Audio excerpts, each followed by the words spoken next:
Hey guys, it's Dave with Big Rock Bend Reviews here. Thank you guys for stopping by today.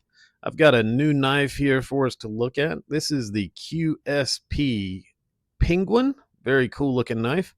While you're here, if you don't mind, real quick, hit that like and subscribe button. Help me grow the channel. Really appreciate it, guys.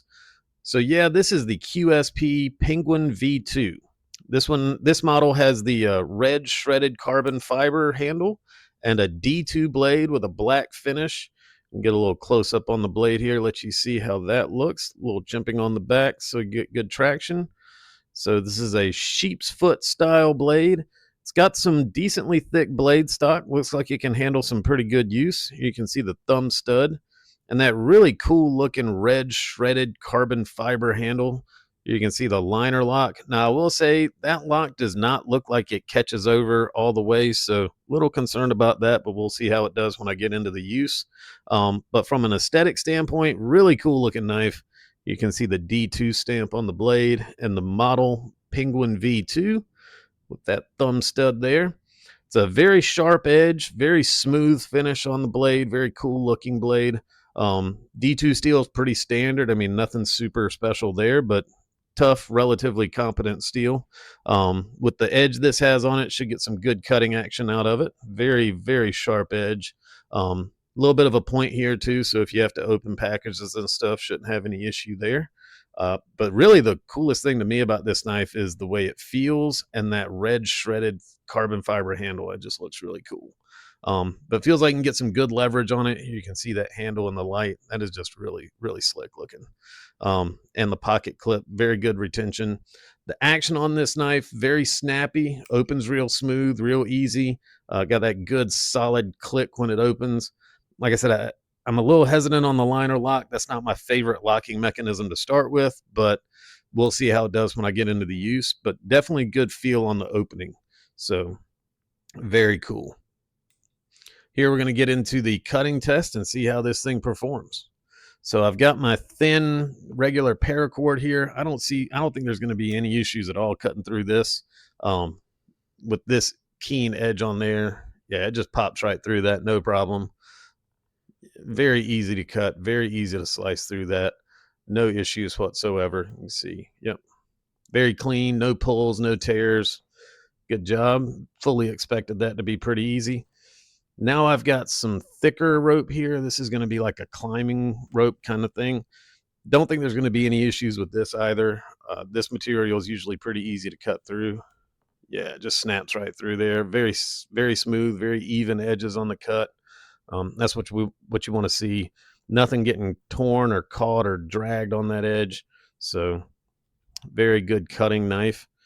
Just pulls right through. No issue. See that? Very even edges on that. Very clean lines. Like I said, the blade stock is a little thicker than some of the other knives I've had, but that's not necessarily a bad thing. Now this nylon braided twisted rope has turned out to be one of the tougher targets that I use in these tests. And here you can see it is a little bit tougher to get through that. I did expect this one to give a little bit of an issue. Just with that blade geometry, cutting on a flat surface with this knife is not necessarily what it's designed for. And it's the point contacts the cutting board and interferes a little bit with the angle of attack. So it's not that the knife's not cutting through the rope. It's just difficult to get full contact with that edge when there's a cutting board behind it. I think if this was just like a free hanging rope or something, it'd be a whole lot easier to get it through there because the edge is not the issue. You can see the edge on this cut is very clean, very smooth. None of those little strands are torn. It's just a matter of getting full contact on that cutting edge. And here we got some natural manila fiber rope. This stuff's pretty tough too. And this rope actually dulled up the Best Techman cicada wing a little bit. But here with the Penguin, it's cutting right through it, no issues whatsoever. So very cool. Now we're going to test it out on some printer paper. This is just regular light 20-pound printer paper. So you can see how it cuts through a lighter target. Yeah, that edge is very sharp. You can see those little thin slices coming off of there. This thing is super sharp. Definitely something to keep in mind with that liner lock. When you are closing this knife, make sure you get your fingers completely out of the path of that blade. Don't want to have any accidents, slip ups, end up having to get stitches or something. That's one of the things that I'm not super stoked about with liner locks, is that your fingers typically are kind of in that blade path. So definitely don't want to close this knife too quickly, or you could have a pretty bad accident there.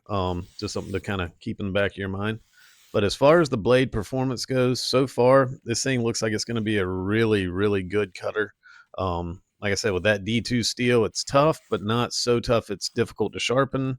That blade geometry set up with that very even grind on it and that very keen edge, this one's going to be pretty good. So definitely like the look and everything.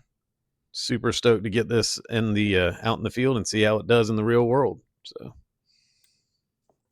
thanks for stopping by, guys, and we'll see you on the next one.